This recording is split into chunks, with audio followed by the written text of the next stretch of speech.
has been a while. That's mainly because I have not finished anything that I have felt review worthy.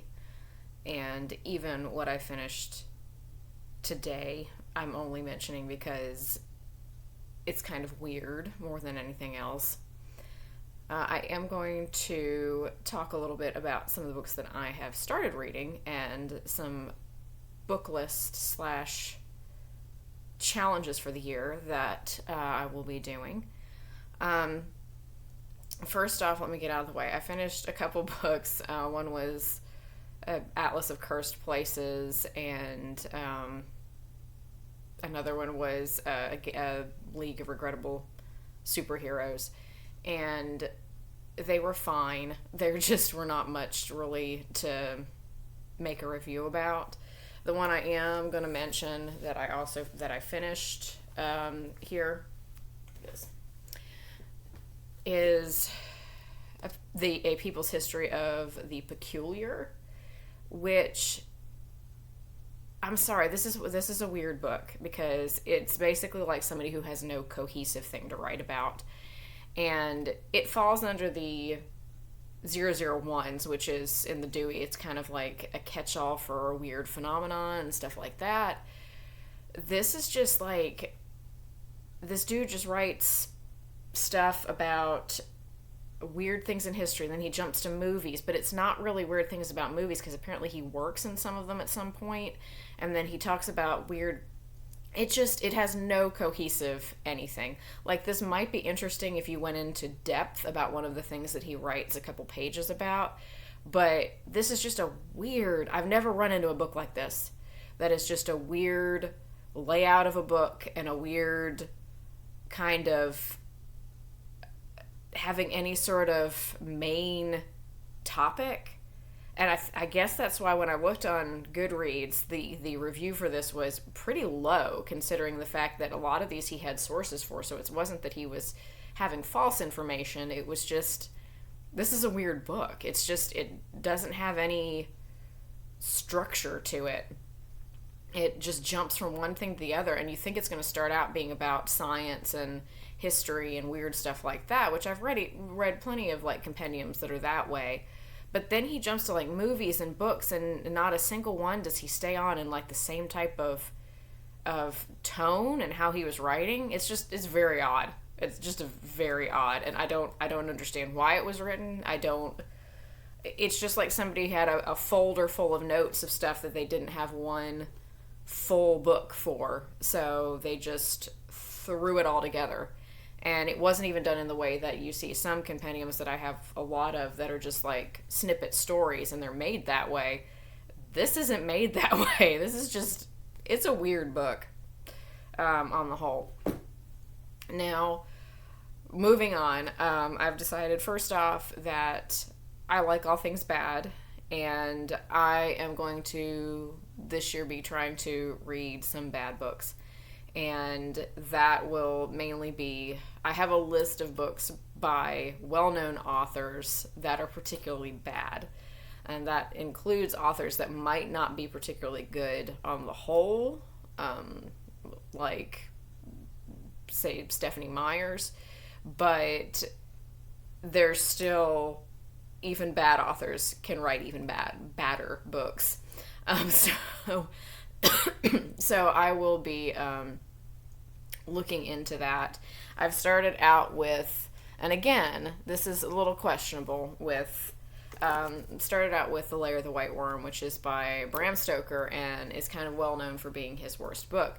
Not that anything else he wrote, besides Dracula, is really that well received. That's kind of low-hanging fruit. It's, again, kind of a Stephanie Meyer situation, that you have a writer that's known for one thing, and I really like Dracula. I've read Dracula several times, but I will say it has the hallmarks of somebody who can write one thing and has used up that one idea and can't ever get anything else. And Bram Stoker, I have never, after Dracula, you just never hear of any of his other works. It's not even like Mary Shelley when they talk about Frankenstein. Yes, she wrote other things too. Last Man and different things like that were well known and kind of well received, just not more recently well received. Bram Stoker, I don't know. I don't know. He never could quite get it together. And this particular copy is what he originally wrote for The Lair of the White Worm. It was kind of well publicized that he was very sick, I believe, by the end when he was writing The Lair of the White Worm. And the book that he presented to his publisher hated, understandably, and chopped it all up and edited a whole bunch of it. So this is the restored and unabridged 1911 version. So we'll see how terrible this is and how this one is only known now because of the really weird, trippy Hugh Grant movie that was made of this that just was so bizarre. That is also kind of a bad movie. So it all kind of plays together. But this is just a strange concept. It's a strange thing for Bram Stoker to be trying to write. The whole thing, just odd. So I'm starting here when it comes with the bad books by well-known authors.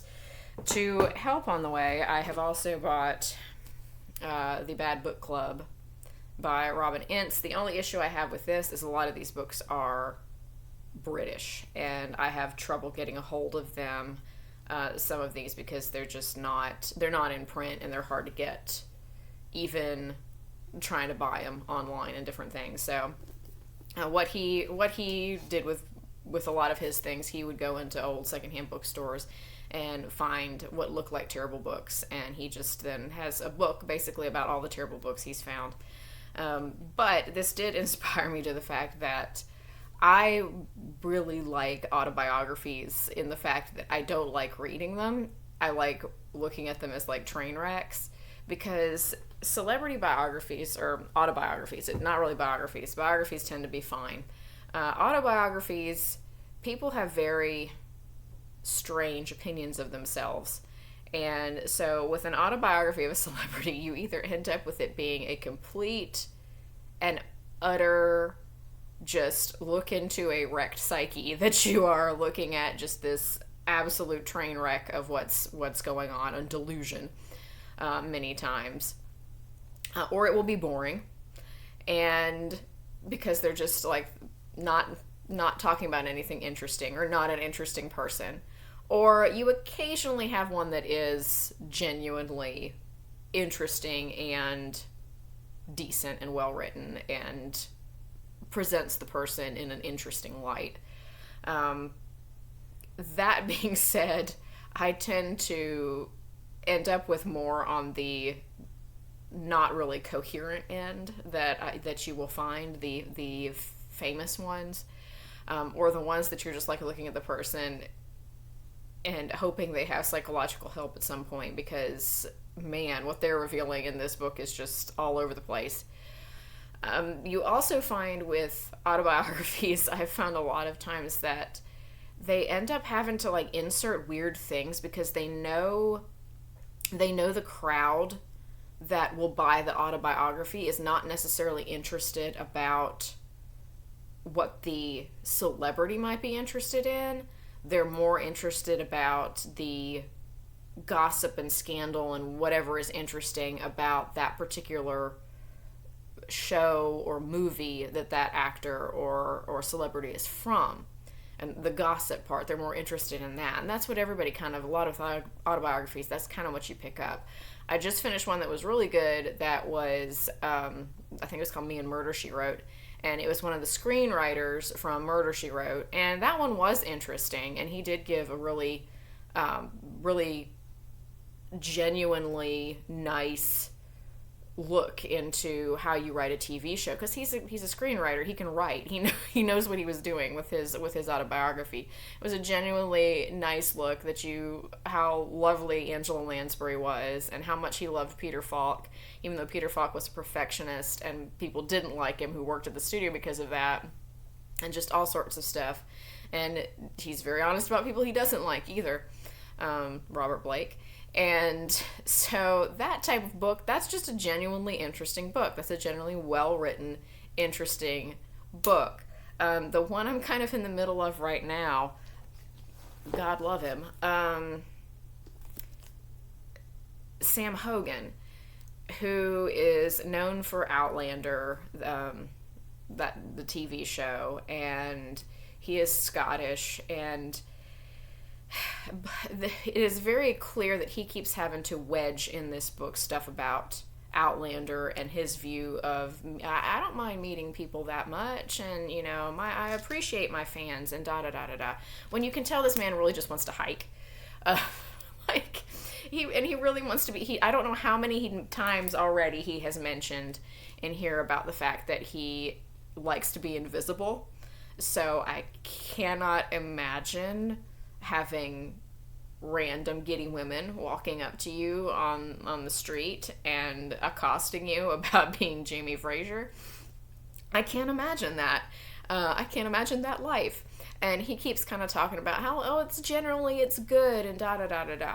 I am aware of some very bad that has happened online with a large chunk of, a significant chunk, let's say, of his fan base. It's just really messy, with his fan base thinking that he and the main lady in Outlander, and that they should be together, even though I think both of them have significant others, and it's just very like, okay, everybody stay in your lane, because you're treating real people like characters in your fan fiction.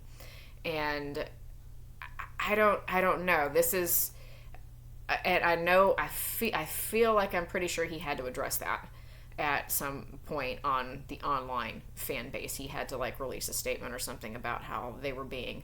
But I can't imagine someone like this man who, as he's writing, is talking about how, and he's blessedly boring too. Like, there's a level of him, you're just like, oh, you're just kind of a boring man. He likes his whiskey, and he kind of likes acting. Like, there's not a whole lot. This is not a wild party lifestyle type person. This is somebody who just likes drinking whiskey and hiking the Highlands. And you get that impression. It's just the bits and pieces that are interesting, and the bits and pieces that he's trying to talk about Outlander. And I know he's trying to talk about it because I'm sure the publisher said, you need to mention Outlander, because these are the women who are going to read your book. No one cares about your hiking the Highlands. Everybody cares about you. And so he keeps having to wedge that in there, but it feels a little awkward. It feels a little like someone who's grimacing and being like, yeah, this is fine, this is great, everything's wonderful. When I feel like he likes the filming part. I feel like the fan part is, he's okay when it goes well, but because he even talks about when, as he's starting out this hike, he runs into a lady who's like, oh, hey, you're Jamie Fraser. And he's like, he physically, it seems like it's like, okay, I'm gonna have to talk to this lady. But it turns out okay, because she's just mainly more interested in talking about him going hiking and the whole thing along the Highlands and whatever. And then he kind of goes into this little thing about, I could have missed a really good interaction if I just pulled up my scarf and ignored her and got on my way. And I was like, that's what you really wanted to do. You can tell that's what he really wanted to do. It's just, bless him, you just are like, man, I wish you'd had a love for something other than acting, because clearly that part of acting is just never going to leave you alone, poor man, because you've also ended up in a type of thing that's like 50 Shades of Grey and Twilight and Harry Potter and all these ones that you are just sucked into because these fans are so rabid about. And all honesty, I've never seen Outlander. I've read the first book, but I've never watched the show. So I'm kind of looking at this as a sort of third party watching a poor man trying to deal with a celebrity. But yeah, I'll talk about that one in more detail when I finish. But it's a lot of me feeling a little bit sorry for Sam Hogan in all of it. And then also, I am teaching Tennessee history in the library next year, and I've started a list of books about strange death in Tennessee just because I think that's interesting and I think the kids will think that's interesting. And I'm reading Dark and Bloody Ground right now, which is, or Strange Tales of Dark and Bloody Ground, which is about kind of hauntings and weird goings on in Tennessee. And so far it's been very, very interesting because they talk about some of the historical aspects of things before you get into the actual like haunting thing. So I've been able to pull things up online and find some very interesting stuff about the history behind some of these things. So that's kind of where I'm headed at this point. Aside from the fact that I have some monster books that I'm reading, monster nonfiction. But yeah, it's been a bit because I have just kind of not finished anything that I have felt worthy of giving any sort of detailed review of. I've also joined up with, I'll be doing Roger's Cheap Old Book Club that he is doing for the year. That's the book challenge. There's so many book challenges every year that it's always hard for me to decide because I struggle with picking things. I struggle with when I see lots of book lists and different stuff, I want to do all of them. So I have to narrow it down to like one and not pick 5 that I won't be able to do or 10 that I want to do and can't. So I've gone with the one that's a little more straightforward, a little weirder, and fits into my lane a little better. And it's the Rogers Cheap Old Book Club that I will link down that where he announces it. That it's basically books that are on the Gutenberg Project website that you can read for free. I'm not, because I don't like reading electronic real great. It gives me headaches, and I just don't like it a whole ton. So I'm actually buying the copies of the books. And the first one for February is The Prisoner of Zenda, which I've started reading, and man, that was a different time. There's just some stuff in it that I'm just like, yeah, that was a different time and place, and different things that we thought were acceptable. And that's kind of where all these are going to be going because these are kind of classic books just in general. So that is everything caught up to speed at this point, and hopefully I will have some actual things reviewed in a reasonable amount of time that I can make a kind of cohesive video, because this one's sort of as all over the place as that first book was. But that is everything going on right now, and follow along if you are interested in some autobiographies and bad books.